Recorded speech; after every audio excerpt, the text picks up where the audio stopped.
प्रभु यीशु के मीठे और मधुर नाम में अजीज़ों, मैं आज एक बार फिर आपका स्वागत करता हूँ। प्रभु के हम आभारी हैं कि प्रभु ने हमें इस अहम सच्चाई की पढ़ाई में बार बार हमें आकर्षित किया है। प्रभु के हम धन्यवादी हैं अजीज़ों कि परमेश्वर ने हमें ऐसे अंधकार के दौर में अपने वचन की रोशनी से प्रकाशित किया है। मुझे मेरी आपसे यही गुजारिश रहेगी कि बार बार इन बताई गई बातों पर आप खुद अपनी बाइबल में जाकर अध्ययन मनन करें, ताकि चीज़ों ये केवल हमारे विचार ना रह जाएं, ये हमारी जीवन शैली बन जाए। आज का पाठ एक बहुत अहम पाठ है और आइए प्रार्थना के साथ परमेश्वर से विनती करते हैं कि प्रभु हमारी अगुवाई करें। आइए प्रार्थना करते हैं। प्यारे परमेश्वर, धन्यवादी हैं प्यारे प्रभु।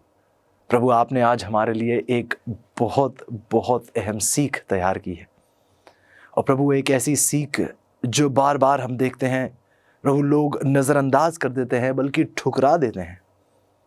प्रभु आपसे आज विनती है, प्रभु आप अपनी सच्चाई को दृढ़ रूप से अपने लोगों के सामने खड़ा करें, ताकि प्रभु हर प्रत्येक व्यक्ति देखने वाले ये जान पाए कि ये परमेश्वर का वचन है, परमेश्वर का सत्य वचन है, परमेश्वर के उद्धार का वचन है।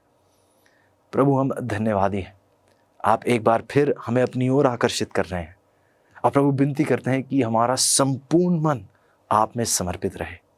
प्रभु अपने अजीज़ों के लिए प्रार्थना करता हूँ, शायद कोई किसी दुख, किसी संकट, किसी परेशानी, किसी निराशा से गुजर रहे हों। प्रभु मेरी विनती है कि आप कृपया करके इनके करीब रहें, अपनी पवित्र आत्मा से तृप्त करें और इनके मन को अपनी सच्चाइयों से बहाल करें। प्रभु जी शुक्रगुजार हैं प्रभु आपके इस असीमित और अतुल्य प्रेम के लिए। आपके नाम की महिमा प्रभु हमेशा से हमेशा तक हमारे लम्हों और हमारे जीवन से की जाए, क्योंकि ये सब कुछ हम आपके प्यारे बेटे प्रभु यीशु के नाम से मांगते हैं। आमीन आमीन। ऐसे एक बार फिर आप सबका स्वागत है और आज के हमारे पाठ का शीर्षक है पत्थर में लिखा है। पत्थर में लिखा है। आइए कहानी की शुरुआत करते हैं दानियल की किताब और दानियल के 6 अध्याय से। यहाँ बताया जाता है चीज़ों की मादियों और फारसियों के राजा दारा ने बाबुल पर विजय प्राप्त करने के बाद एक व्यक्ति को छोड़कर बाबुल के सभी सरकारी अधिकारियों को मार डाला। आप सोच रहे होंगे ये एक व्यक्ति कौन था? ये वो सच्चे परमेश्वर का सेवक दानियल था। जो 70 वर्ष पूर्व उसे एक बंदी के तौर पर यहूदा से बाबुल ले जाया गया था और बाबुल के राजाओं के एक सलाहकार के रूप में इसे सेवा वहां करनी पड़ी थी। दानियल, यदि आप उसके बारे में पढ़ें तो दानियल की 5 की 12 और दानियल की 6 की 3 पढ़ें तो बाइबल इस बात की पुष्टि करती है कि दानियल पूरे राज्य में एक उत्कृष्ट भावना के लिए जाना जाता था। हम देखते हैं चीज़ों की राजा दारा ने ना ही केवल दानियल को बख्शा, बल्कि हम देखते हैं कि उसने उसे पूरे राज्य पर नियुक्त करने के बारे में भी सोचा। दानियल की 6 की 3 इसका वर्णन करती है। लेकिन आप सोच ही सकते हैं कि तब जब मादी फारसी अधिकारियों को पता चला कि एक बूढ़ा इब्री बंदी ये हम पर शासन करेगा, ये सुनकर उनके दिल क्रोध और ईर्ष्या से भर गए। इसलिए उन्होंने दारा को एक कानून पर हस्ताक्षर करने के लिए लुभाने की साजिश रची, ताकि अगले 30 दिनों तक जो कोई भी राजा को छोड़कर किसी भी देवता या मनुष्य से प्रार्थना करे तो उसे सिंहों की माद में डाल दिया जाए। जो आप बहुत अच्छे से जानते हैं कि दानियल परमेश्वर के बहुत करीबी था। दानियल ने अपना संपूर्ण जीवन परमेश्वर में सौंप दिया था और ये जानते थे, दानियल के जीवन को देखकर इन्हें पता चल गया था कि दानियल के जीवन में, उसके कार्यकाल में ऐसा कुछ नहीं है जिससे वह दोष निकाल सके, जिसमें कोई कमी निकाल सके, जिसके द्वारा उसे किसी मुश्किल में डाल सके। लेकिन एक ही बात थी दानियल के बारे में जो उन्होंने देखा इसका हमें इस्तेमाल करना होगा, वो था उसका अपने परमेश्वर के साथ एक करीबी रिश्ता। उन्होंने साजिश रची क्योंकि वह जानते थे कि दानियल किसी भी हाल में किसी और की उपासना नहीं करेगा, वह किसी भी हाल में किसी और देवता की उपासना नहीं करने वाला था। और हम देखते हैं चीज़ों ठीक ऐसा ही हुआ। दानियल की 6 की 10 बताती है कि जब दानियल को मालूम हुआ कि उस पत्र पर हस्ताक्षर किया गया है, तब वह अपने घर में गया जिसकी उपरोठी कोठरी की खिड़कियां यरूशलेम की ओर खुली रहती थीं। बाइबल आगे कहती है कि अपनी रीति के अनुसार जैसा वह दिन में 3 बार अपने परमेश्वर के सामने घुटने टेक कर प्रार्थना और धन्यवाद करता था, वैसा ही तब भी करता रहा। ये जो सच्चाई है कि दानियल दिखावे के लिए नहीं, दानियल किसी को दिखाने के लिए नहीं कि वह बहुत धर्मी है प्रार्थना करता था। ये दानियल की रीति थी, जैसे बाइबल कहती है। दानियल की ये जीवन शैली थी कि दानियल अपने परमेश्वर के साथ बहुत करीबी रूप से उसके साथ मेल मिलाप में, उसके साथ वार्तालाप में हमेशा जुड़ा रहता था। इसलिए यदि आप गौर करें, जैसा कि उन लोगों ने उम्मीद की थी, उन अधिकारियों ने दानियल को उसकी खुली खिड़की से परमेश्वर से प्रार्थना करते हुए देखा और उसे पकड़ लिया। तो जब आप दानियल की इस कहानी को सुनते हैं, जब आप इस वारदात को देखते हैं, तो क्या कभी आपने सोचा है चीज़ों की, जब हम पर कोई मुसीबत आती है, जब हम पर कुछ मुश्किल आती है, तो हम उस मुश्किल का सामना कैसे करते हैं? जो बाइबल बताती है कि दानियल मौत का सामना करते हुए भी उसने अपने परमेश्वर के साथ अपना रिश्ता नहीं छोड़ा। ऐसे मौत का सामना करते हुए भी दानियल ने एक पल के लिए भी अपने परमेश्वर का हाथ नहीं छोड़ा। ऐसे अक्सर जब हम निराशा या परेशानी या मुश्किल का सामना करते हैं, तो अक्सर हम निराश हो जाते हैं, बस हिम्मत हो जाते हैं। लेकिन अजीजों, आज दानियल आपको और मुझे सिखाता है कि हम हर मुश्किल का सामना अपने परमेश्वर के साथ कर सकते हैं। ऐसे यदि आज आप और मैं अपने प्रभु के साथ करीबी रिश्ते में हैं, तो ऐसी कोई ताकत नहीं है पूरे ब्रह्मांड में जो हमारा विरोध कर सके, सफलता से हमारा विरोध कर सके। ऐसे आइए आज हम दानियल के जीवन से यह सीखें कि हर मुश्किल, हर संकट, हर मुसीबत, हर अड़चन, हर बाधा का सामना परमेश्वर के साथ किया जा सकता है। अजीजों, हम देखते हैं कि जब राजा दारा को पता चला कि उसके साथ छल किया गया है और उसका पुराना मित्र सिंहों की माद की ओर जा रहा था, तो उसने दानियल को बचाने के लिए पूरी कोशिश की, लेकिन कानून बदला ना जा सका। बाइबल बताती है अजीजों, तब राजा ने आज्ञा दी, दानियल को लेकर सिंहों की माद में डाल दिया गया। उस समय राजा ने दानियल से कहा, तेरा परमेश्वर जिसकी तू नित्य उपासना करता है, वही तुझे बचाए। ऐसे यदि आप गौर करें तो आप देखें कि दानियल की वफादारी, दानियल की प्रतिबद्धता अपने परमेश्वर के साथ इतनी गहरी थी, इतनी मजबूत थी कि एक अन्य जाति का वो राजा भी पहचान पाता था कि दानियल का परमेश्वर एक सच्चा और सामर्थी परमेश्वर है। सवाल अजीजों आज आपसे और मुझसे है, क्या हमें देखने वाले, क्या हमारे देखने वाले लोग, हमारे पड़ोसी, क्या हमारे मित्र, क्या वह हम में उस सच्चे परमेश्वर के प्रति एक प्रतिबद्धता देखते हैं या नहीं? ऐसे क्या हमारे आस पड़ोस के लोग ये जान पाते हैं कि हमारे परमेश्वर के साथ एक बहुत करीबी, एक सच्चा और एक जीवित रिश्ता है? ऐसे दानियल का एक ऐसा रिश्ता था जिससे बाकी के लोग भी देख पाते थे कि ये एक ऐसी जगह है, ये एक ऐसा अनुभव है दानियल के जीवन का जिस पर आप कभी भी वार नहीं कर सकते, सफलता से इस पर वार नहीं कर सकते हैं। हम देखते हैं चीज़ों कि दानियल को उन सिंहों की माद में डाल दिया गया, लेकिन हम देखते हैं कि परमेश्वर ने सिंहों के मुंह बंद करने के लिए एक स्वर्गदूत को भेजकर उसकी वफादारी का प्रतिफल दिया। दानियल की 22 आप पढ़ सकते हैं चीज़ों। जो ये कहानी हमारे लिए बहुत अहम है वह इसलिए चीज़ों क्योंकि भविष्यवाणी हमें बताती है कि अंत के दिनों में परमेश्वर के लोगों को इसी तरह का निर्णय लेना होगा कि वह किस राजा और किस कानून का पालन करेंगे। क्या वह मनुष्य निर्मित कानूनों का पालन करेंगे या फिर वह परमेश्वर की दी हुई आज्ञाओं का संपूर्ण मन से पालन करेंगे? क्या वह किसी दुनियावी राजा के पीछे जा रहे होंगे या फिर वह राजाओं के राजा और प्रभुओं के प्रभु यीशु मसीह के पीछे चल रहे होंगे? ऐसे आज हमें एक बहुत गहरी सच्चाई पर अध्ययन करने की जरूरत है। परमेश्वर का वह कानून जिसे अक्सर पूर्ण रूप से ठुकराया जाता है, नजरअंदाज किया जाता है, परमेश्वर आज आपको और मुझे पुकार रहे हैं कि हम परमेश्वर के इस सच्चे कानून, एक स्थायी कानून के विषय में गौर से और बहुत ही संदर्भीय रूप से पढ़ने की कोशिश करें। इसी के साथ आज का जो मुफ्त ऑफर है मैं आपके सामने पेश करना चाहूँगा। जो ये अध्ययन संदर्शिका जो हमारे इस शीर्षक पर आधारित है कि पत्थर में लिखा है, जितने सवाल जवाब इस अध्ययन में हम साथ देख रहे हैं वह सब इस पत्रिका में पाए जाएंगे। यदि आप चाहते हैं कि आप इस पत्रिका को प्राप्त कर पाएं तो आपके स्क्रीन पर एक टेलीफोन नंबर है, एक वेबसाइट है, आप दोनों के माध्यम से इस पत्रिका को प्राप्त कर सकते हैं। यदि आप अभी उस नंबर पर कॉल करें तो अजीजों ये पत्रिका आपके घर तक निःशुल्क पहुंचाई जाएगी। यदि आप वेबसाइट के माध्यम से भी चाहें तो भी आप ऑर्डर कर सकते हैं इस पत्रिका को और ये मुफ्त आपके घर पर पहुंचा दी जाएगी अजीजों। लेकिन मेरी गुजारिश एक ही है कि आज जब आप ये सच्चाई प्राप्त करें तो कृपया करके इस सच्चाई को अपने आप तक सीमित ना रखेगा।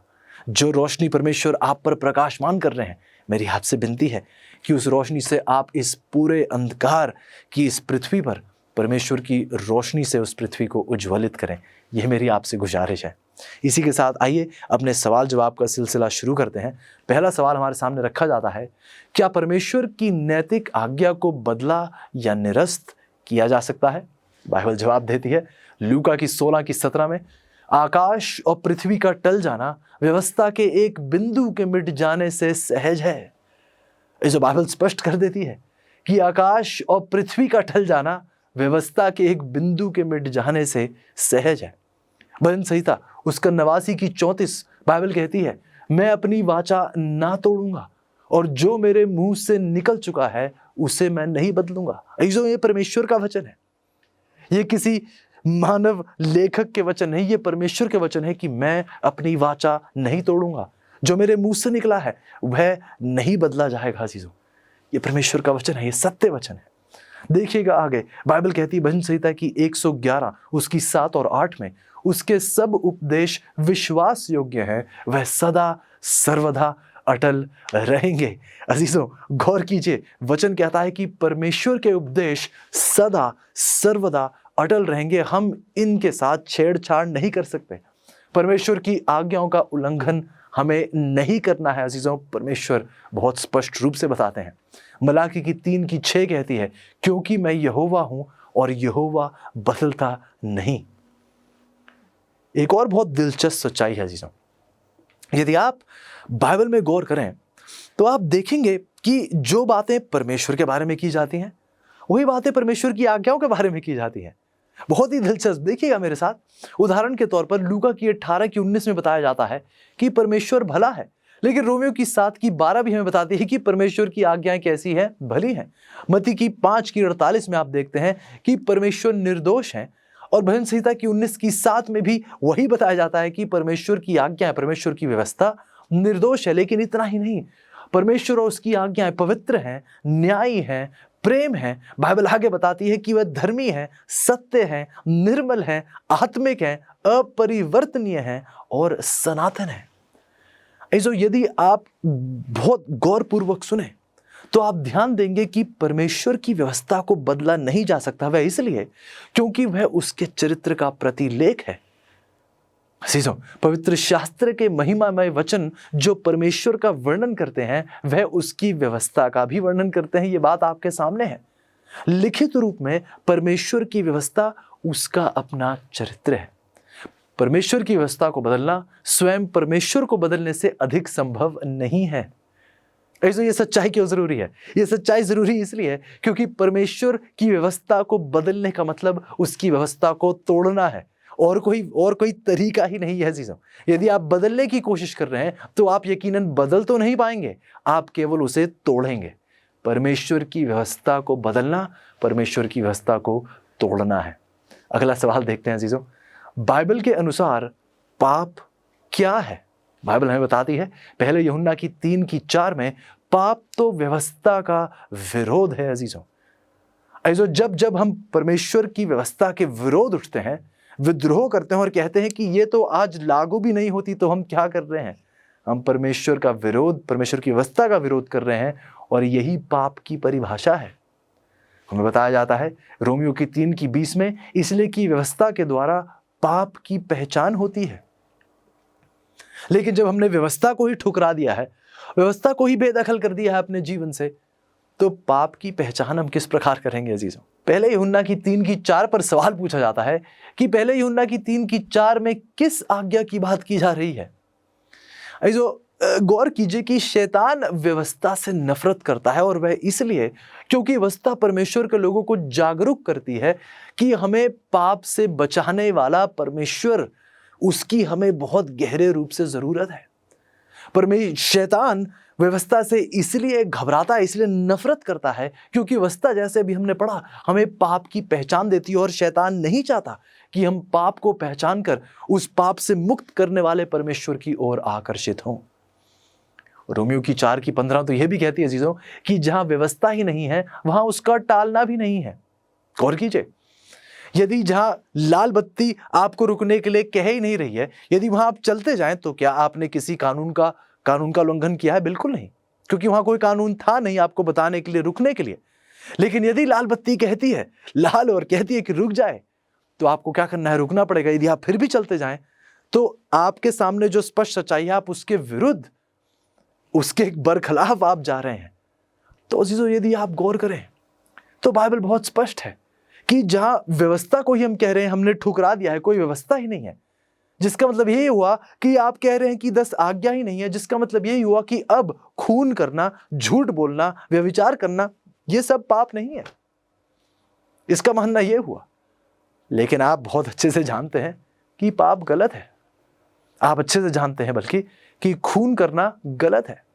आप जानते हैं कि झूठ बोलना गलत है, यह पाप है। यह हमें कैसे पता चलता है? क्योंकि परमेश्वर की व्यवस्था हमें इस सच्चाई का एहसास दिलाती है। आइए हम ध्यान से यदि देखें तो हम देखते हैं कि व्यवस्था किसी को बचा नहीं सकती, लेकिन यह हमें परमेश्वर की सिद्धता और हमारी अपूर्णता को दिखाती है। व्यवस्था पाप की पहचान है। तो जब हम व्यवस्था के पास आते हैं, व्यवस्था अपने आप से हमें नहीं बचा रही है, लेकिन व्यवस्था हमारी कमजोरी, व्यवस्था हमारी दुर्बलता को हमारे सामने पेश करती है, उस पाप के दाग और धब्बों को हमारे सामने पेश करती है और हमें उस मसीहा की ओर आकर्षित करती है, जो मसीहा हमें अपने पापों से बचाने के योग्य है। रोमियो की 7:7 में अजीजों लिखा है, वरन बिना व्यवस्था के मैं पाप को नहीं पहचानता। यही बात मैं पहले भी कह रहा था। हम देखते हैं कि पहले भी पौलुस ने यही बात कही और अब दोबारा दोहरा रहा है रोमियो की 7:7 में कि बिना व्यवस्था के मैं पाप को नहीं पहचानता। व्यवस्था यदि ना कहती कि लालच मत कर, तो मैं लालच को ना जानता। सवाल पहले पूछा गया था कि यहां कौन सी आज्ञा की बात की जा रही है। आइए अजीजों, सच्चाई तो यह है कि एक ऐसे समाज ने जिसने परमेश्वर की व्यवस्था को ही ठुकरा दिया है, परमेश्वर को ठुकरा दिया है, ऐसे समाज में आप कैसे उम्मीद कर सकते हैं एक शांति की? आप कैसे उम्मीद कर सकते हैं कि ऐसे समाज में एक मेल मिलाप होगा, दूसरों के प्रति प्रेम होगा? बल्कि सच्चाई तो यह अजीजों कि आज हम एक ऐसे समाज में, एक ऐसे दौर में जी रहे हैं जहां लोगों के दिल परमेश्वर से इतने जुदा हो चुके हैं कि अब प्रेम बिल्कुल खत्म हो चुका है और लड़ाई और झगड़े, वार और युद्धों की ललकार आप सुनते ही चले जाते हैं। आइए एक रिपोर्ट देखते हैं। यूएस न्यूज और वर्ल्ड रिपोर्ट में बताया गया कि प्रत्येक 100 घंटे में अरब की खाड़ी युद्ध में मारे गए जवानों से अधिक युवा सड़कों पर मरते हैं। सड़कों पर मरते हैं। अब ऐसा क्यों हो रहा है? आप सोच रहे होंगे कि ऐसा इसलिए हो रहा है क्योंकि इतने सारे हथियार बनाए जा रहे हैं, हमें हथियार बंद कर देने चाहिए। बहुत से देश जब इस बात की चर्चा कर रहे हैं, अमेरिका का उदाहरण ले लीजिए, न्यूजीलैंड यदि आप देखें तो ऑटोमेटिक वेपन्स को तो उन्होंने बंद कर दिया है आम जनता के पास होने से। और वह कह रहे हैं कि अमेरिका को भी कुछ ऐसा करना चाहिए। आए दिन हम सुनते हैं कि किस प्रकार किसी एक युवा ने आकर कितने लोगों को गोली से मारा, और कहते हैं कि ऐसा हिंसा, ऐसे उपद्रव के दौर में हम देख रहे हैं कि किस प्रकार कितने लोगों की जान जा रही है। तो हमें इन बंदूकों पर, इन गोले बारूद पर हमें ज्यादा सख्त कानून बनाने चाहिए। लेकिन अजीजों, सवाल हमें पूछने की जरूरत है कि इतना उपद्रव आ कहां से रहा है? लोग प्रेरित कैसे हो रहे हैं ऐसा करने के लिए? गौर कीजिएगा, एक रिपोर्ट ने बताया कि एक औसत 18 वर्षीय युवा टेलीविजन पर 40,000 हत्याओं सहित 2 लाख हिंसक कृत्य देख चुके हैं। एक बहुत सरल सा उदाहरण आपके सामने मैं रखना चाहूंगा।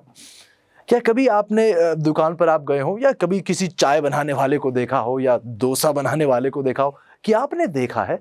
अक्सर मैं जब घर पे होता हूं और यदि मैं कभी अपनी माता को देखूं तो वो आपसे बात करती जा सकती हैं और रोटी ठीक गोल तरीके से वो बना लेती हैं। यदि आप देखें कुछ चाय वाले की दुकान पे, यदि आप देखें तो वो कितने बढ़िया रूप से आप देखेंगे कि उन्होंने केतली एक हाथ में उठाई होती है, गिलास से इतनी दूर होती है, लेकिन ठीक धारा जो है उसकी ठीक उस गिलास में जाती है। ऐसी काबिलियत कैसे प्राप्त हुई है? ऐसा हुनर कैसे प्राप्त हुआ है? जब बार बार अभ्यास करते हुए, बार बार कोशिश करते हुए उस एक ही कार्य को जब आप बार बार दोहराएं तो वो कार्य आपके जहन में बहुत गहराई से पड़ जाता है।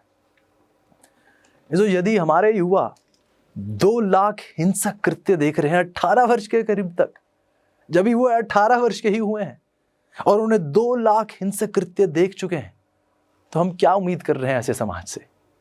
जिस व्यक्ति के जहन में यही बात गहरा रूप से प्रभाव डाल रही है, यही बातें, ऐसे हिंसक कर्म उसके सामने बार बार रखे जा रहे हैं, तो ऐसे युवाओं से फिर क्या उम्मीद की जा सकती है जी? और सच्चाई तो यह है। हमारे टूटे हुए संसार के लिए क्या प्रभु की योजना जानना चाहते हैं? जैसे हम बाइबल की भविष्यवाणी देखते हैं, आप अपनी सबसे बड़ी चुनौतियों के लिए भरोसेमंद हल प्राप्त करना चाहते हैं।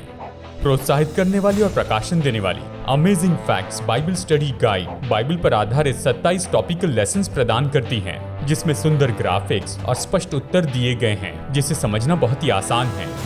हर बाइबल स्टडी गाइड आपको व्यवहारिक उत्तर की ओर लेकर जाती है, आपके जीवन के सबसे महत्वपूर्ण सवालों के लिए। मैं कैसे तंदुरुस्त संबंध पा सकता हूँ? यीशु मसीह फिर से कब और कैसे आएंगे? और भी बहुत कुछ। अपने भविष्य को अवसर पर मत छोड़िए, सत्य से अपने जीवन को बदल दीजिए amazing facts Bible study guide के द्वारा। ये उपलब्ध हैं इंग्लिश, हिंदी, तमिल और तेलुगु भाषा में। तो इंतजार मत कीजिए, अपने स्टडी गाइड का पूरा सेट ऑर्डर कीजिए और विजिट कीजिए bookstore.aftv.in पर। आइए अजीजों, अगले सवाल की ओर चलते हैं।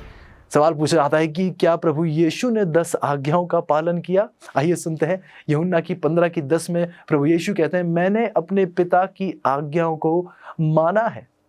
यदि आप देखें तो प्रभु यीशु वास्तव में हमारे लिए एक उदाहरण के रूप में 10 आज्ञाओं का पालन कर रहे हैं।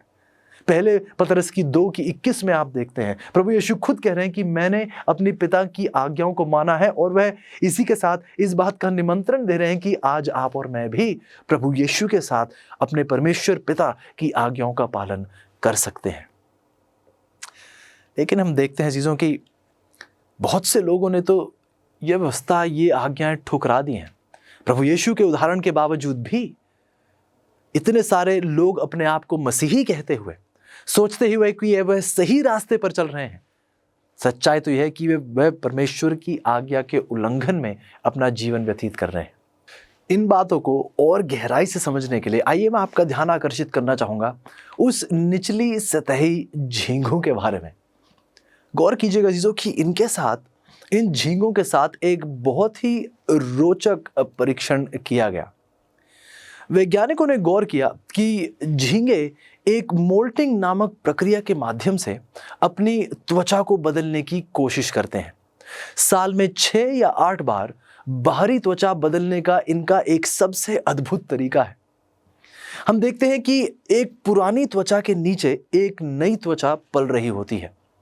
चट्टानों पर फिर ये अपने आप को खुरचते हैं ताकि ये अपनी बाहरी परत को तोड़ें और ढीला करना शुरू कर दें, और बहुत ही जल्द ये पुरानी त्वचा पूरी तरह से खत्म हो जाती है, जिसके नीचे एक उत्तम दर्जे की नई त्वचा दिखाई देती है। प्रत्येक मोल्टिंग के समय एक और बहुत ही आकर्षक घटना घटती है, और वह यह है कि झींगे जानबूझकर रेत के एक दाने को अपने सिर में एक विशेष स्थान पर रखते हैं। हर मोल्टिंग की प्रक्रिया में छोटे कंकड़ को पुरानी त्वचा के साथ हटा दिया जाता है, और जब नई त्वचा आती है तो रेत का एक नया दाना बहुत सावधानी से रख दिया जाता है। इन चट्टानों का जो कार्य ये पूरा करते हैं, इसके कारण इन्हें सचमुच में स्तंभ पत्थर कहा जाता है, या खड़े होने के पत्थर का नाम इन्हें दिया गया है। इसका मतलब क्या, समझने की कोशिश करते हैं। ये समुद्री जानवर जीवित रहने के लिए इस स्तंभ पत्थर का इस्तेमाल करते हैं, क्योंकि ये पत्थर इनके लिए बहुत ही आवश्यक हैं। इसके बारे में आइए समझने की कोशिश करते हैं कि ऐसा क्यों है।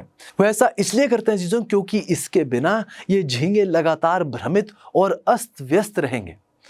बढ़ते ज्वार और समुद्र की धाराओं के मद्देनजर ये बार बार उल्टे पुल्टे हो जाते हैं, और फिर इन्हें पता नहीं चलता कि ये सीधे कब हैं और ये उल्टे कब हैं। इसे समझने के लिए ये अपने सिर में उस चट्टान का इस्तेमाल करते हैं।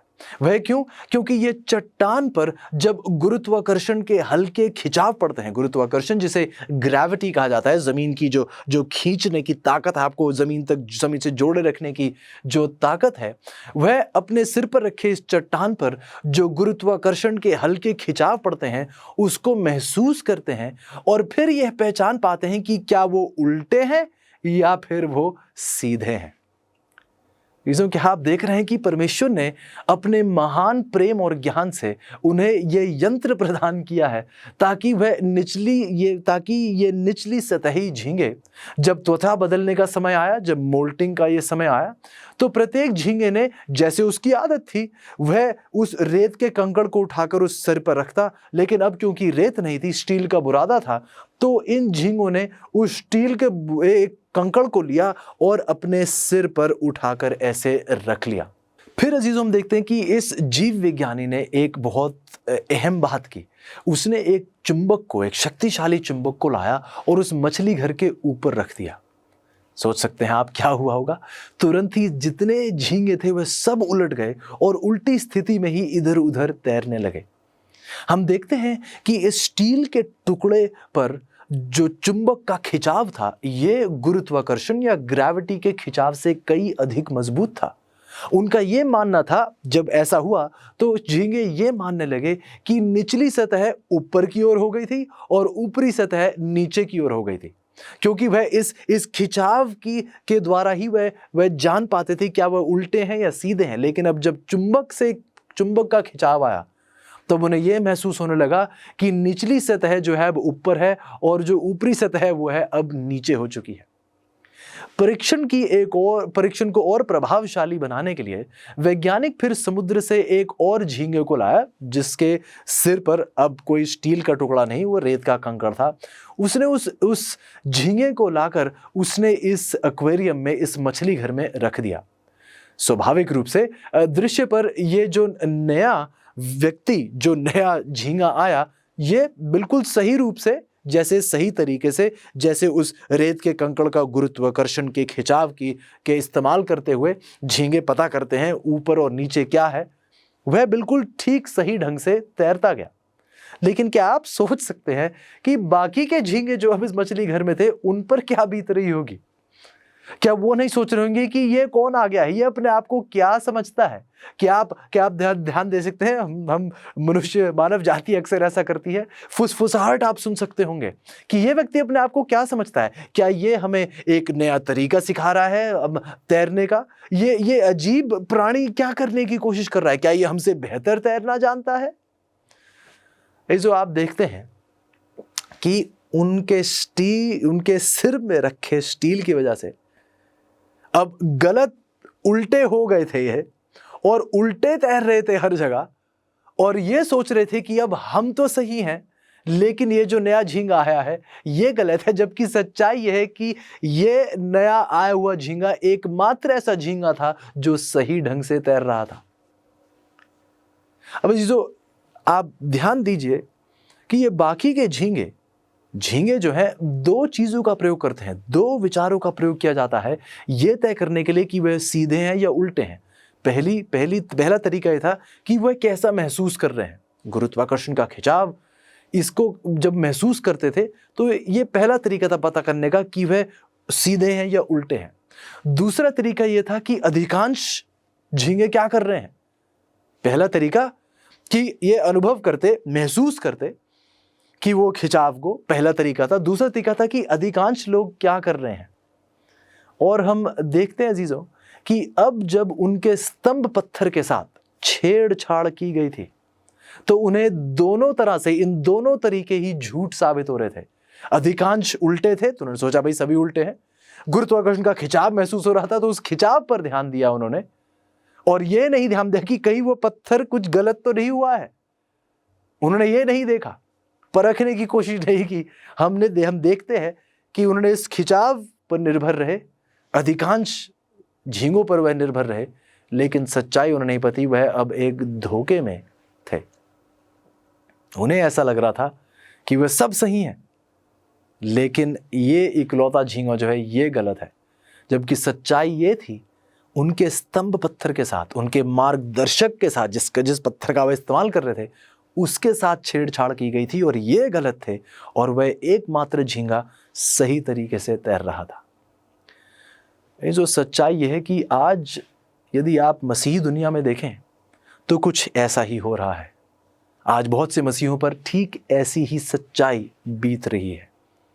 हम देखते हैं कि अधिकांश लोगों ने परमेश्वर के वचन को ठुकरा दिया है, परमेश्वर की आज्ञाओं को ठुकरा दिया है। वह ध्यान नहीं दे रहे कि परमेश्वर के स्तंभ पत्थर, वह देख नहीं रहे कि परमेश्वर के द्वारा दिए गए उस पत्थर की लकीर, परमेश्वर की उस व्यवस्था के साथ छेड़छाड़ की गई है। और अधिकांश लोगों को जैसा करते हुए देखकर वह दुनिया के साथ चल रहे हैं, भीड़ के पीछे चल रहे हैं, लेकिन सवाल नहीं पूछ रहे कि परमेश्वर का वचन क्या कह रहा है। और जो लोग परमेश्वर के वचन पर चल रहे हैं, अधिकांश लोगों पर ध्यान नहीं दे रहे, उन्हें गलत समझाता है, उनको गलत करार किया जाता है, उनकी निंदा की जाती है, ये सोचकर कि ये क्या समझते हैं अपने आप को, क्या ये हमसे बेहतर है, ज्यादा धर्मी मानते हैं अपने आप को। तो उस मछली घर में और अक्सर कई मसीहियों के साथ जो होता है कोई ज्यादा अंतर नहीं है। लेकिन परमेश्वर हमें एक बार फिर पुकार रहे हैं कि हमारा मार्गदर्शक, हमारा स्तंभ पत्थर परमेश्वर रहे, अधिकांश लोग नहीं। परमेश्वर लगातार हमारा मार्गदर्शक बना रहे। आइए अगले सवाल की ओर बढ़ते हैं। सवाल पूछा जाता है अजीजों, कितने लोगों ने पाप किया है? रोमियो की 3:23 कहती है अजीजों कि सब ने पाप किया है और परमेश्वर की महिमा से रहित है। जो प्रत्येक ने पाप किया और प्रत्येक को परमेश्वर की जरूरत है, जो इकलौती सामर्थी ताकत है हमारी, जो हमें हमारे पापों से मुक्त कर सकते हैं। अगला सवाल पूछा जाता है अजीजों कि पापमय जीवन जीने का दंड क्या है? बाइबल बताती है रोमियो की 6:23 में, क्योंकि पाप की मजदूरी तो मृत्यु है। लेकिन आप सवाल पूछते हैं कि लेकिन प्रभु यीशु की मृत्यु हुई, क्या प्रभु यीशु की मृत्यु उनके पापों की वजह से हुई? नहीं अजीजों, यशायाह की 53 इस बात को स्पष्ट कर देती है कि प्रभु यीशु हमारे पापों की वजह से उनका बलिदान किया गया। प्रभु यीशु ने हमारी गलतियों की वजह से, हमारे उपद्रव, हमारे विरोध की वजह से प्रभु यीशु ने हमारे पापों का भुगतान किया है। सच्चाई तो यह है अजीजों कि सबने पाप किया, प्रभु ने सबके इन पापों के लिए एक बलिदान दिया है।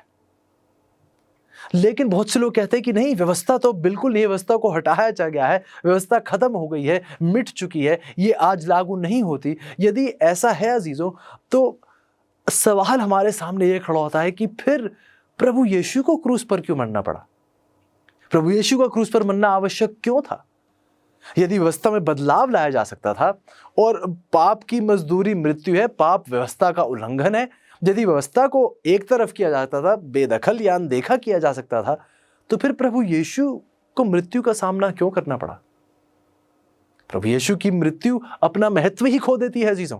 यदि आप व्यवस्था को एक तरफ कर देते हैं, यदि आपने व्यवस्था को ही बेदखल कर दिया है, तो प्रभु यीशु की मृत्यु की कोई अहमियत नहीं है। वह हर आम किसी व्यक्ति की मृत्यु के जैसी मृत्यु हुई। जैसे आम कोई मर रहा है, प्रभु यीशु को भी क्रूस पर चढ़ाया गया, वह अपना महत्व खो देता है। जो पाप की मजदूरी मृत्यु है, और उस मृत्यु दंड से बचाने के लिए प्रभु यीशु ने वो मृत्यु दंड अपने ऊपर लिया है, ताकि आज आप और मैं, हमें उस अनंत मृत्यु का सामना ना करना पड़े, बल्कि हम परमेश्वर के साथ अनंत जीवन में प्रवेश करने वाले बन पाए। ये परमेश्वर की दिली इच्छा है हमारे लिए। आगे देखते हैं। अगला सवाल हमसे पूछता है, कुछ लोगों का कहना है कि नए नियम के मसीहियों के लिए 10 आज्ञाएं अनिवार्य नहीं है, जरूरी नहीं है। इस विषय में यीशु क्या कहते हैं? बाइबल बहुत स्पष्ट है जीजो। मत्ती की 19:17 में प्रभु यीशु कहते हैं, यदि तू जीवन में प्रवेश करना चाहता है तो आज्ञाओं को माना कर। जीजो, शायद इससे सरल शब्द नहीं है हमारे पास। प्रभु यीशु के शब्द बहुत स्पष्ट हैं। यदि आप जीवन में प्रवेश करना चाहते हैं तो आज्ञाओं को माना करें। प्रभु यीशु खुद उनकी दिल की यह पुकार, उनकी दिल की यह धड़कन यदि आप सुने तो देखिए वो क्या कह रहे हैं।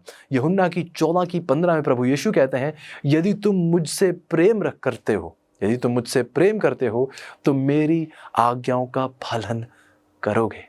ये कोई चुनौती नहीं, ये वायदा है परमेश्वर का कि यदि आप मुझे स्वीकारेंगे अपने जीवन में तो मैं आपकी सामर्थ्य बनूंगा ताकि आप मेरी आज्ञाओं का पालन कर सकें। प्रकाशित वाक्य की 22:14 कहती है, धन्य वह हैं जो उसकी आज्ञाओं को मानते हैं। इसे गौर कीजिए, ये आज्ञाएं खत्म नहीं हुई हैं, ये आज्ञाएं अभी भी लागू हैं। परमेश्वर हमें पुकार रहे हैं। नए नियम में यह सीख कहीं नहीं दी गई है कि अब हमें परमेश्वर की आज्ञाओं का पालन नहीं करने की जरूरत। बाइबल बार बार इस सच्चाई को स्पष्ट करती है कि हमें परमेश्वर की आज्ञाओं को मानना है। बाइबल की आखिरी किताब में एक बार फिर कहा जाता है कि धन्य वे हैं जो उसकी आज्ञाओं को मानते हैं। प्रकाशित वाक्य की 14:12 में उन अंतिम लोगों के विषय में देखिए, जो अंतिम दौर में मसीही लोग जी रहे होंगे, उनके विषय में देखिए। बाइबल कहती है, पवित्र लोगों का धीरज इसी में है जो परमेश्वर की आज्ञाओं को मानते और यीशु पर विश्वास रखते हैं। जो बाइबल हमारे दिनों के बारे में ये कहती है, आप भजन संहिता की 119 की 126 में पढ़ सकते हैं। बाइबल उन अंत के दिनों के विषय में ये कहती है कि वह समय आया है कि यहोवा काम करे। क्यों? क्योंकि लोगों ने प्रभु आपकी व्यवस्था को तोड़ दिया है। आपकी व्यवस्था का उल्लंघन किया है लोगों ने। अगला सवाल हमारे सामने रखा जाता है, आज्ञाओं को मानना कैसे संभव है? ये बहुत अहम सवाल है। बहुत से लोग ये भी मानते हैं कि हाँ, आज्ञाएं सच्ची हैं।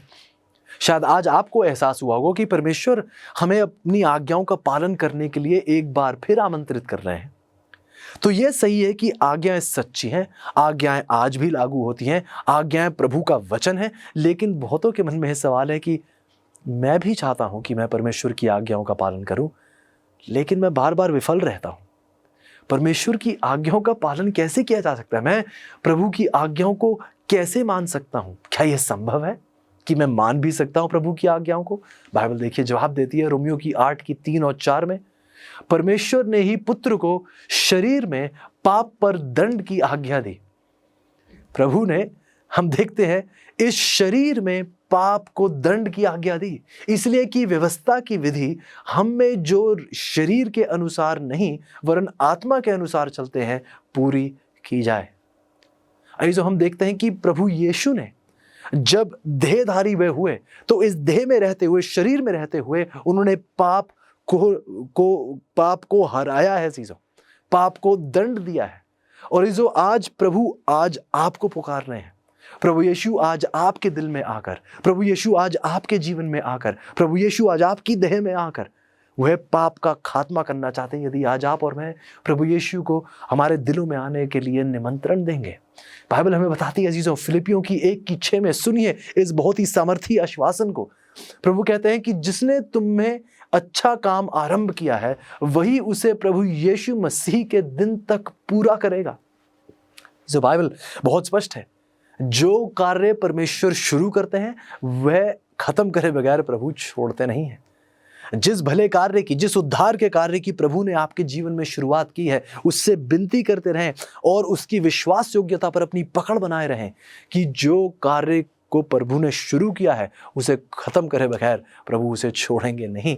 फिलिपियों की 4:13 कहती है चीजों की, जो मुझे सामर्थ्य देता है उसमें मैं सब कुछ कर सकता हूं। जो प्रभु यीशु में रहते हुए, जब प्रभु यीशु हमारे जीवन में प्रवेश करते हैं, प्रभु यीशु में हम सब कुछ करने के योग्य हैं। अगला सवाल पूछता है, पुरानी वाचा क्या है, वह क्यों विफल हुई?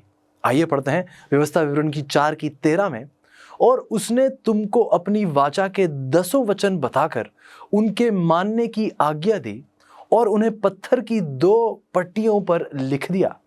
परमेश्वर, हम देखते हैं, अपने लोगों के साथ वाचा बांधते हैं, 10 आज्ञाएं देते हैं और उन्हें पुकारते हैं कि वह प्रभु की इन आज्ञाओं का पालन करें। इब्रानियों की 8:8 हमें बताती है, पर प्रभु कहता है, देखो वह दिन आते हैं कि मैं इस्राएल के घराने के साथ और यहूदा के घराने के साथ एक नई वाचा बांधूंगा। एक नई वाचा की जरूरत क्यों पड़ी?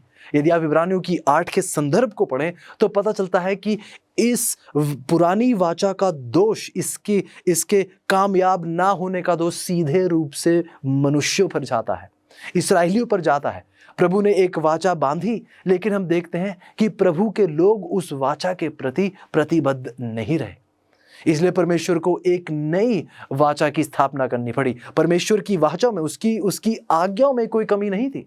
भजन संहिता की 19:7 बहुत स्पष्ट रूप से हमें बताती है कि यहोवा की व्यवस्था कैसी है, खरी है, वह प्राण को बहाल कर देती है। यहोवा के नियम विश्वास योग्य हैं, साधारण लोगों को बुद्धिमान बना देते हैं।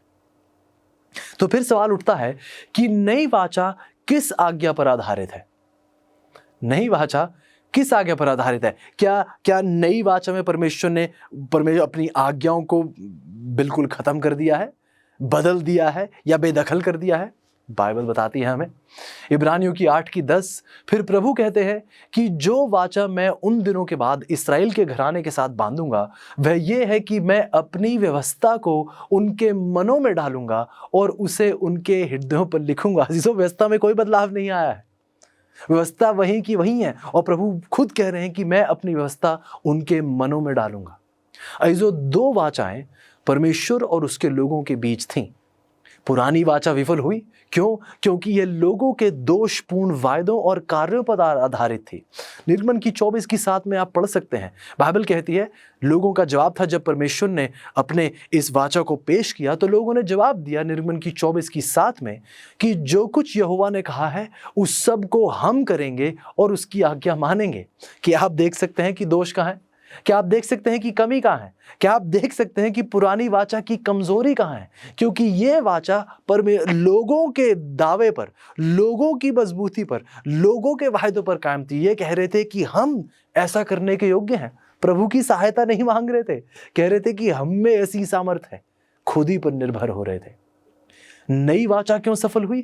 क्योंकि यह परमेश्वर की व्यवस्था है जो प्रभु के वायदों पर निर्भर है, क्योंकि प्रभु कह रहे हैं कि इस वाचा को मैं, इस व्यवस्था को मैं आपके हृदय में लिखूंगा। यीशु की प्रतिज्ञाएं और उनकी चमत्कार कार्य करने की शक्ति पर यह नई वाचा आधारित है।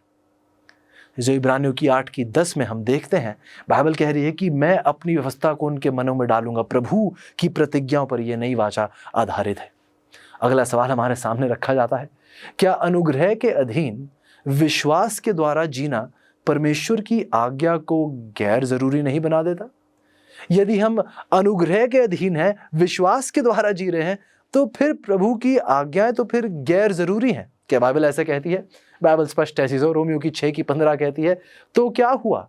क्या हम इसलिए पाप करें कि हम व्यवस्था के अधीन नहीं वरन अनुग्रह के अधीन हैं? जवाब क्या है? कदापि नहीं। आप ही सोचिए चीज़ों, क्या परमेश्वर ने हमें अनुग्रह इसलिए दिया है ताकि हम परमेश्वर की व्यवस्था का उल्लंघन करते जाएं? क्या प्रभु यीशु ने हमें इसलिए बचाया है ताकि हम अपना अनंत जीवन पाप में बिताएं? जवाब कदापि नहीं। बाइबल सवाल पूछती है, रोमियो की 3:31, तो क्या हम व्यवस्था को विश्वास के द्वारा व्यर्थ ठहराते हैं? क्योंकि अब हम विश्वास में हैं, तो क्या अब हमें व्यवस्था को ठुकरा देना चाहिए? जवाब कदापि नहीं, बल्कि हमें क्या करना है? व्यवस्था को स्थिर करना है। ऐसो विश्वास व्यवस्था का उल्लंघन, व्यवस्था को खत्म नहीं करती, बल्कि बाइबल कह रही है कि व्यवस्था को स्थिर करते हैं। जिन लोगों ने प्रभु यीशु के द्वारा उनकी व्यवस्था को तोड़ने के लिए, उसकी व्यवस्था के उल्लंघन के विषय में माफी मांगी है, प्रभु यीशु को स्वीकारा है, अब वह उसकी व्यवस्था का पालन करते हैं प्रभु यीशु के साथ। प्रभु यीशु ने उन्हें माफी दी है, ये उस शुक्रगुजारी में प्रभु के करीब आते हैं, उसकी व्यवस्था का पालन करते हैं। दूसरी बात यह कि अब जब यह परमेश्वर की आज्ञाओं का पालन कर रहे हैं तो ये भय से नहीं, डर से नहीं, बल्कि प्रेम की प्रेरणा से परमेश्वर की आज्ञाओं का पालन करते हैं। सवाल पूछा जाता है, क्या आज्ञा पालन के द्वारा मनुष्य बचाया जाएगा? बाइबल में एक बार फिर बहुत स्पष्ट है इस विषय में। इफिसियों की 2:8 और 9 कहती है, क्योंकि विश्वास के द्वारा अनुग्रह ही से तुम्हारा उद्धार हुआ है। बाइबल सीधे रूप से बताती है चीज़ों कि विश्वास के द्वारा अनुग्रह ही से तुम्हारा उद्धार हुआ है। ये तुम्हारी ओर से नहीं वरन परमेश्वर का दान है, ना कर्मों के कारण, ऐसा ना हो कि कोई घमंड करे। ऐसो परमेश्वर की व्यवस्था का पालन हम इसलिए नहीं कर रहे हैं ताकि प्रभु हमें बचाएं।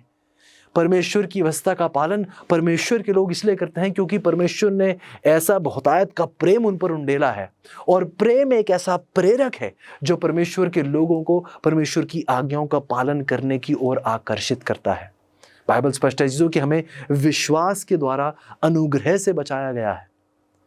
परमेश्वर के उस बलिदान के द्वारा, परमेश्वर के अनुग्रह के द्वारा हमें बचाया गया है, और हमें बचाया गया है और सामर्थ्य दी गई है। अनुग्रह व्यवस्था का उल्लंघन करने की इजाजत नहीं, अनुग्रह व्यवस्था को जीवन में बरकरार रखने की सामर्थ है अजीजों। लेकिन हम देखते हैं जिन लोगों ने परमेश्वर की उस व्यवस्था को ठुकरा दिया है, वो परमेश्वर की उस अनुग्रह को ठुकरा रहे हैं और शायद ये मानते हैं कि अनुग्रह पाप करने की इजाज़त है। बिली ग्राहम से आप वाकिफ होंगे, एक बहुत माने हुए प्रचारक हैं। उनसे सवाल पूछा गया कि क्या परमेश्वर अब भी हमसे 10 आज्ञाओं को मानने की उम्मीद रखते हैं। उनका जवाब सुनिएगा। कहते हैं 10 आज्ञाएं आज भी उतनी ही वैध हैं जितने वह 3000 वर्ष पूर्व थे जब परमेश्वर ने उन्हें मूसा को दिया था।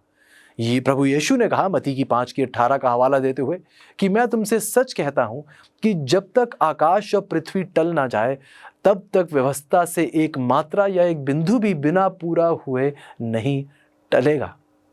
ऐसो हमें किसी प्रचारक की ही नहीं, बाइबल बात को स्पष्ट कर रही है बार बार कि परमेश्वर की व्यवस्था आज भी पूर्ण रूप से मुकम्मल है, आज भी पूर्ण रूप से स्थापित है, पूर्ण रूप से एक स्थायी परमेश्वर की आज्ञा है। अगला सवाल हमसे पूछा जाता है, परमेश्वर की आज्ञा मानने के लिए एक व्यक्ति को क्या प्रोत्साहित करता है? जवाब हमें पता है। अब रोमियो की 3:10 कहती है, इसलिए प्रेम रखना व्यवस्था को पूरा करना है।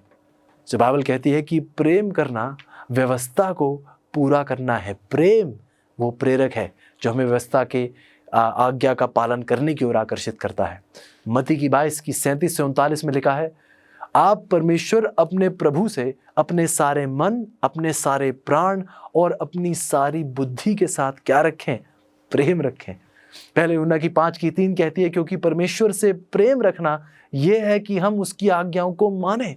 जो लोग परमेश्वर से प्रेम करते हैं उनके जीवन में यह साबित किया जाएगा, यह जाहिर किया जाएगा कि वह परमेश्वर की आज्ञाओं का पालन कर रहे हैं, क्योंकि प्रेम उन्हें बार बार आज्ञाकारिता की ओर आकर्षित करता है। अगला सवाल पूछा जाता है, क्या मैं परमेश्वर की आज्ञाओं को माने बिना सच्चा मसीही बन सकता हूं?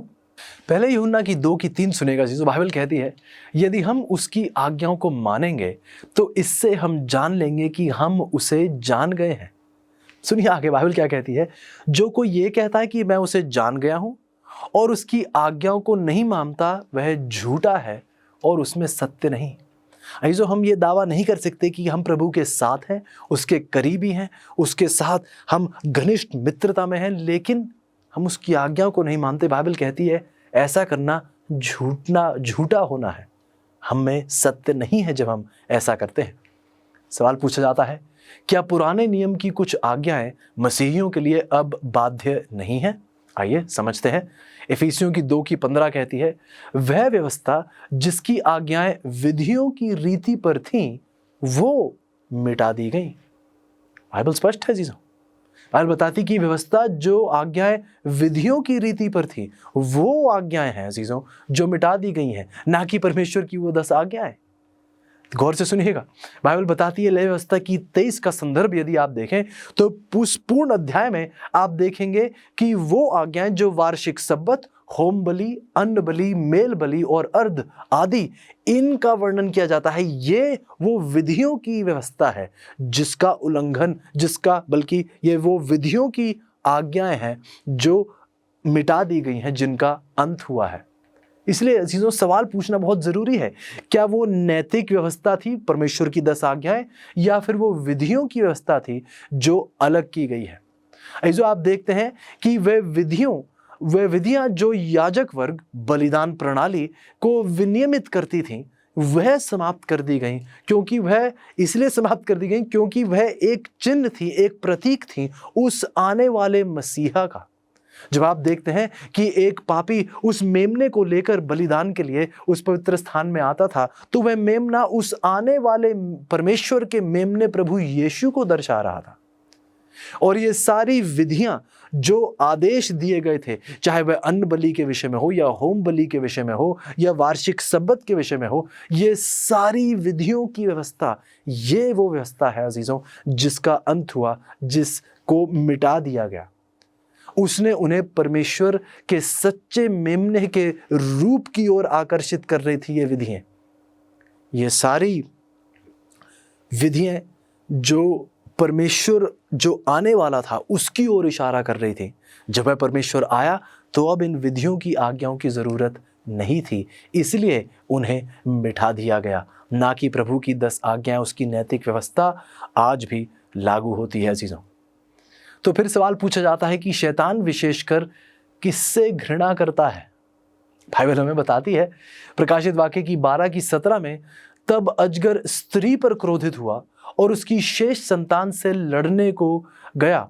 भविष्यवाणी की पढ़ाई में गहराई से हम इस बातों को समझेंगे किस प्रकार अजगर उस शैतान को दर्शाता है और स्त्री प्रभु की कलीसिया को दर्शाती है और उसकी संतान को, और शैतान उन लोगों से, स्त्री से, प्रभु की कलीसिया से लड़ने को जाता है। लेकिन उनकी पहचान देखिएगा, उनकी पहचान ये है प्रकाशित वाक्य की 12:17 में कि ये वह हैं जो परमेश्वर की आज्ञाओं को मानते और यीशु की गवाही देने पर स्थिर हैं। जो शैतान परमेश्वर की अंतिम समय की कलीसिया से घृणा करता है, वह उससे क्रोधित है। क्यों? क्योंकि ये यीशु की आज्ञाओं का पालन करते हैं। अजीजों, आज आप और मैं ये दावा तो कर सकते हैं कि हम मसीही हैं, लेकिन यदि हम प्रभु की आज्ञाओं का पालन नहीं कर रहे तो शैतान को हमसे कोई लेना देना नहीं है। यह सच है। बाइबल स्पष्ट कर देती है कि जो लोग अंतिम दौर में प्रभु की आज्ञाओं को मानते हैं, उन पर शैतान का क्रोध बरसता है। और हम देखते हैं कि शैतान नहीं चाहता कि कोई भी व्यक्ति प्रभु के करीब आए। अगला सवाल हमसे सवाल पूछता है अजीजों कि परमेश्वर की आज्ञाओं को मानने के उत्तम पुरस्कार क्या हैं? आइए सुनते हैं। बाइबल बताती है यूहन्ना की 15:11 में, मैंने ये बातें तुमसे इसलिए कही हैं कि मेरा आनंद तुम में बना रहे और तुम्हारा आनंद पूरा हो जाए। जो हम देखते हैं कि परमेश्वर अपनी आज्ञा के पालन के द्वारा, अपनी आज्ञाओं के द्वारा, देखिए किस प्रकार प्रभु कहते हैं कि मैंने ये बातें आपसे इसलिए कही हैं कि मेरा आनंद तुम में बना रहे और तुम्हारा आनंद पूरा हो जाए। तो जब हम प्रभु यीशु की सच्चाइयों को ग्रहण करते हैं, एक ऐसी आशीष, एक ऐसी खुशहाली, एक ऐसा आनंद प्राप्त होता है जो ये दुनिया नहीं दे सकती। नीति वचन की 29:18 कहती है, जो व्यवस्था को मानता है वह धन्य होता है। भजन संहिता की 119:165 कहती है, प्रभु आपकी व्यवस्था से प्रीति रखने वालों को बड़ी शांति होती है और उनको कुछ ठोकर नहीं लगती।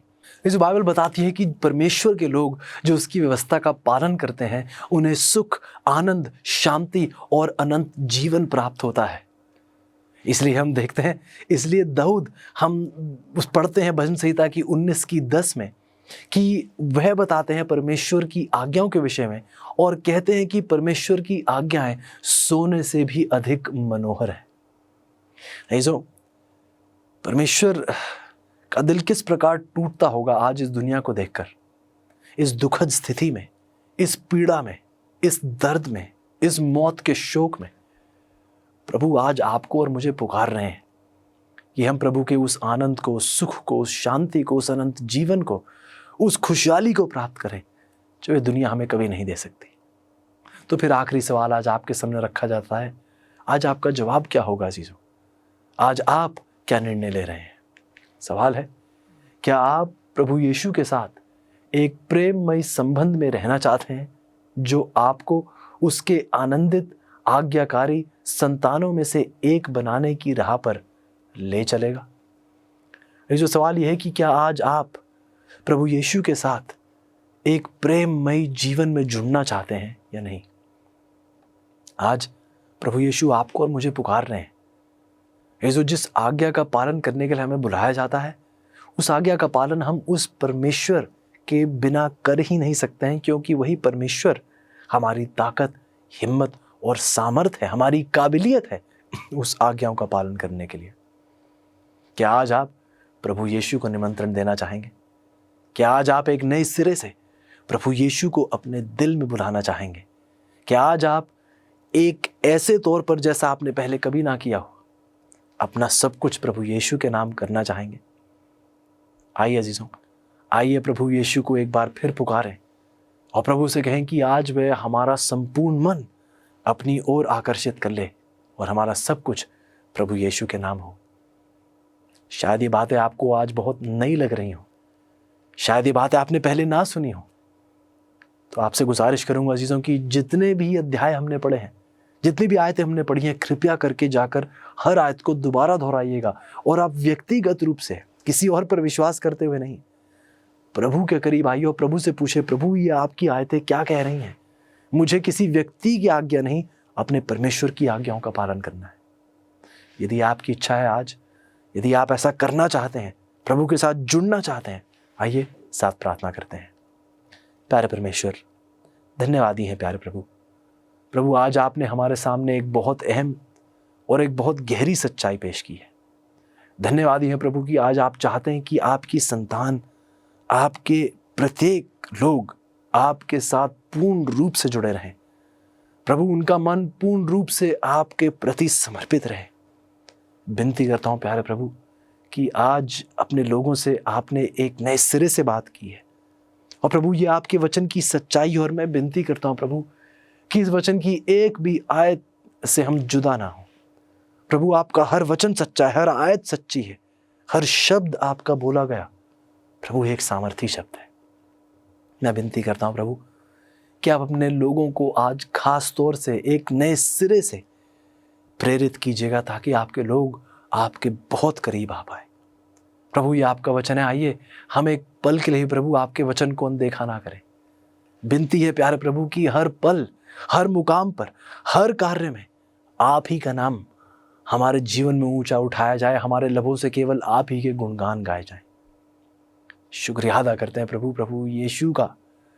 प्रभु हम धन्यवादी हैं उस बलिदान के लिए जो क्रूस पर हमारे लिए हुआ, और आज हम विनती करते हैं कि प्रभु यीशु एक बार फिर हमारे दिलों में आए, हमारे दिलों के उस सिंहासन पर राज करें और हमारा सब कुछ सदा के लिए आपका रहे। धन्यवादी हैं प्यारे प्रभु, आप में होकर हम सब सामर्थी रूप से आज्ञाकारी बन सकते हैं।